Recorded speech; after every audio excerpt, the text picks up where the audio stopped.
wafdi ka socda qaramada midoobay ayaa shalay soo gaaray magaalada Hobyo halkaasi oo goordhow laga daafuray takada. Hobyo ayaa wafdigan soo gaaray waxaa soo dhaweeyay maamulka halkaasi ka dhisan iyadoona kormeer kala duwan ay ku tagayaan magaalada Hobyo qayb ka mid ah. digaano yimid oo u yimid booqashada magaalada ee baahiyaha ka jira inaan gudbino runtii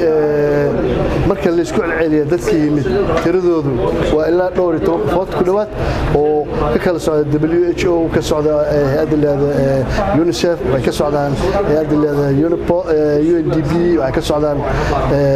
FAO way ka socdaan WHO way ka socdaan WFP way ka socdaan dhammaan hay'ado fara badan kala duwan waxayna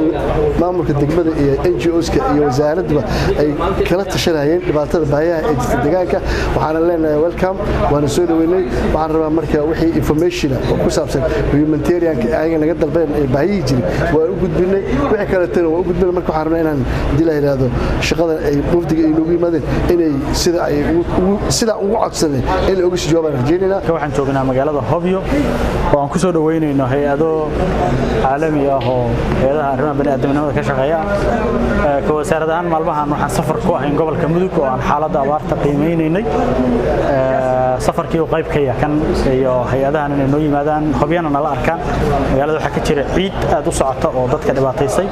abaartii oo dadka si dheereed iyo bad xiranka dadkan waxay ku noolaayeen kalluunka marka waxaasan tusaynay adigu si fiican u soo dhaweynay waxaan geynay ilaa iyo kaamamna waa soo tusnay istalkii waa soo tusnay hadda shirin halkan kula qaadanay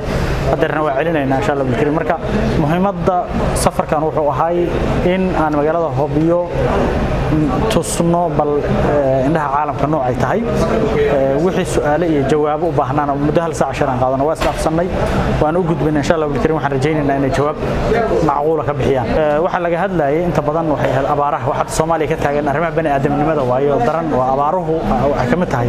crisis-ka wadanka ka jiro disaster-ka ama musiibooyinka dhacay ka mid tahay marka abaarahay ku base garaysnaa totally abaaro dhibaatooyinka geysteen baa noocyo badan ah oo laga dooday laakiin base ku abaaraha galmudug waxay ka mid tahay maamul goboleedka ugu daran haday saaxeen waa ka labaad inkastoo Soomaaliya ay wada saameysay marka inta badan hay'adaha UN-ka iyo wufuudan caalamiga waa degeen inta badan Hobyo hadda aan iyadana keenay muhiimadda aan ka lahayna waxay ahayd dawladdu way report garaysay abaaruna jiraan dhacaan iyo xaaladaha waxa dhan reportkanagu ma baaqdo laakiin haddana in qolo kale anaga naga duwan inay reportkana la aragto baan u keenay